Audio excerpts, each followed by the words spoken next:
তুমি engineering preparation নিবা কি নিবা না এই ডিসিশন নেওয়ার ক্ষেত্রে এইখানে হচ্ছে ভয়ের একটা ব্যাপার, যেহেতু প্রিলি হবে না।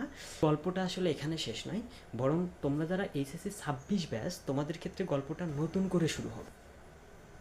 হ্যালো, আসসালামু আলাইকুম সবাইকে। এইচএসসি 26 তোমাদের হচ্ছে জাস্ট পরীক্ষা শেষ হয়েছে।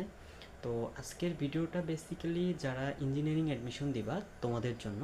তোমাদের সবার মনে একটা কমন কোশ্চেন, সেটা হচ্ছে যে এইবার বুয়েটে পরীক্ষা দিতে কত মার্ক লাগতে পারে, বা এইচএসসির ফিজিক্স কেমিস্ট্রি ম্যাথমেটিক্সে কত মার্ক চাইতে পারে, বা এটা আসলে সবার পরীক্ষা কেমন হয়েছে ওইটার উপর ডিপেন্ড করে। বাট এটা নিয়ে অনেক কথা হইতেছে এবং এটা একটা কনসার্নিং ইস্যুও বটে।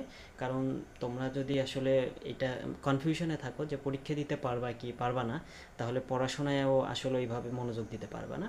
তো আমি মোটামুটি দায়িত্ব নিয়ে বলতেছি যে এই ভিডিওটা দেখলে তোমাদের হচ্ছে এই বিষয়ে আর কোনো কনফিউশন থাকবে না, ঠিক আছে? সো এটা নিয়ে তোমার জীবনের একটা খুবই ক্রিটিক্যাল মুমেন্ট চলতেছে, অ্যাডমিশন টাইম। সো এই সময়ে হচ্ছে আর টাইম নষ্ট করার দরকার হবে না, ওকে? তো প্রথমত আমি বলি, আমি হচ্ছে 2021 সালে এসএসসি পরীক্ষা দিয়েছি, দেন 2023 সালে এইচএসসি দিয়েছি, এবং এখন হচ্ছে আমার বুয়েটে প্রায় সেকেন্ড ইয়ার শেষের দিকে। তো এই যে লম্বা সময় ধরে আমি কিন্তু প্যাটার্নটা খেয়াল করতেছি।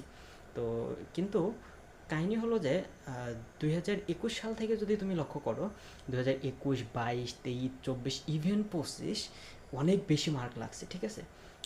22-এ কিন্তু মার্ক লাগছে মোটামুটি 93%, ফিজিক্স কেমিস্ট্রি ম্যাথমেটিক্সে দুই পেপার মিলায়। এরপরে তুমি যদি 25-এরটা খেয়াল করো, 25-এ প্রায় 89.33, মানে ভেরি ক্লোজ টু 90%। কিন্তু গল্পটা আসলে এখানে শেষ নয়, বরং তোমরা যারা এইচএসসি 26 ব্যাচ তোমাদের ক্ষেত্রে গল্পটা নতুন করে শুরু হবে, ঠিক আছে? নতুন করে কেন শুরু হবে? তুমি প্যাটার্নটা খেয়াল করো, 2021 থেকে 2025 পর্যন্ত প্রত্যেকটা ব্যাচ কিন্তু এইচএসসি পরীক্ষা দিচ্ছে শর্ট সিলেবাসে, ঠিক আছে? শর্ট সিলেবাসে পরীক্ষা দেওয়ার কারণে কিন্তু গ্রেডিংটা বাড়ছে। সো অ্যাভারেজ মার্ক রিকোয়ারমেন্টটা বেশি লাগছে। তবে এখানে আরও একটা ব্যাপার আছে, সেটা হচ্ছে 2021 থেকে প্রবাবলি, বা 2020 থেকে কিন্তু বুয়েটে প্রিলিমিনারি এক্সাম হইতো, আমরাও প্রিলি দিয়ে ঢুকছি। সো যখন প্রিলি এক্সাম হইতো তখন হচ্ছে বুয়েটে অ্যাভারেজ 18,000 স্টুডেন্টকে পরীক্ষা দিতে দিত, এবং সেখান থেকে আবার রিটেনের জন্য 6,000 দিতে দিত। সো যেহেতু 18,000কে পরীক্ষা দিতে দিত, যে কারণে অনেক বেশি স্টুডেন্ট কিন্তু পরীক্ষা দিতে পারতো। আবার একইভাবে মানে একই সাথে হচ্ছে অনেক বেশি মার্কও সবাই পাইছে, যে কারণে দুইটাই বাড়তো।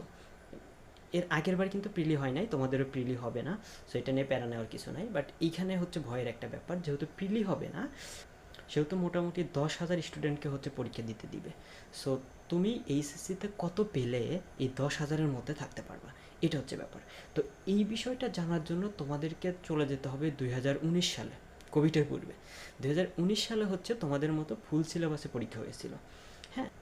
বা 2019-এর পূর্বের ব্যাচগুলোতে কীরকম মার্ক লাগতো, এইটা তোমাকে অ্যানালাইসিস করতে হবে।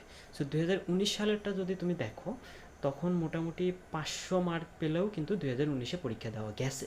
সো 2026-এ এসে কিন্তু আরও অনেক ঘটনা ঘটছে, অভিন্ন প্রশ্নপত্রে পরীক্ষা হয়েছে, চট্টগ্রাম বোর্ডে তো একদম ব্ল্যান্ডার হয়ে গেছে বন্যার কারণে। এরপরে তোমাদের কোয়েশ্চেনে ভুল ছিল। সো সবাই অনেক প্যানিক নিয়ে পরীক্ষা দিছে। সো সব কিছু চিন্তা করে আমরা মোটামুটি প্রেডিক্ট করতে পারি, যদি তোমার 6টা সাবজেক্ট মিলিয়ে, অর্থাৎ first paper and second paper মিলিয়ে 500 আউট অফ 600 থাকে, তাহলে তুমি নিশ্চিত থাকো তুমি পরীক্ষা দিতে পারবা, ঠিক আছে? সো এইটা নিয়ে তোমার আর কোনো প্যানিক করার দরকার নাই।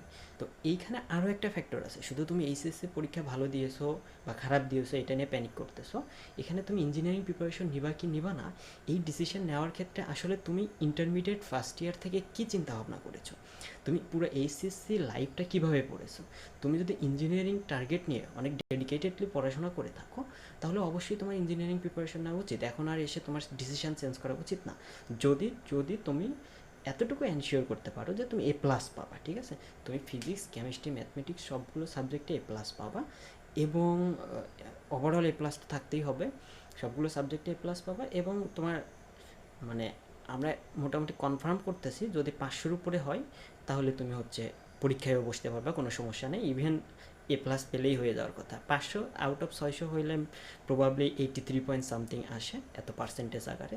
সো এটা নিয়ে আসলে মাথা ব্যথা নেওয়ার কারণ নাই। সো তুমি যদি এইটা নিয়ে এখন প্যানিক খাও, এটা নিয়ে সময় নষ্ট করো, তাহলে তো পড়াশোনায় কনসেন্ট্রেট করতে পারবে না। তো তোমার এখন উচিত হচ্ছে যা হয় হোক, পরীক্ষা যা দিয়েছি, তুমি মোটামুটি এতটুকু তো শিওর আছো যে A+ পাবা।